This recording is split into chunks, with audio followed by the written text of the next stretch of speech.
Okay, are we on yet? Okay, we are reporting here live at the beautiful Villa Riviera in the beautiful city of Tampa, Florida. And this is our third day, but the winds have died down. And those winds were from the tropical storm that hit Louisiana and Texas.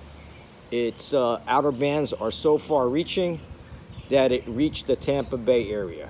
And that was the reason for the high winds.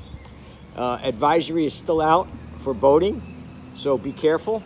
If you're going to go walking if you're going to the beach, you just walk in the water shallow. Don't go too deep because there is a little storm that's making the waves very precarious, and we don't want you to get caught in any kind of situation. So stay in reach of your lifeguards.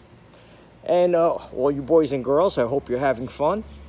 Again, I am Cheech, your friendly, patriotic reporter from Tampa at the beautiful Villa Riviera, and I'm going to enjoy myself a little bit for another 5 minutes. Okay, over and out. We'll see you at the next report.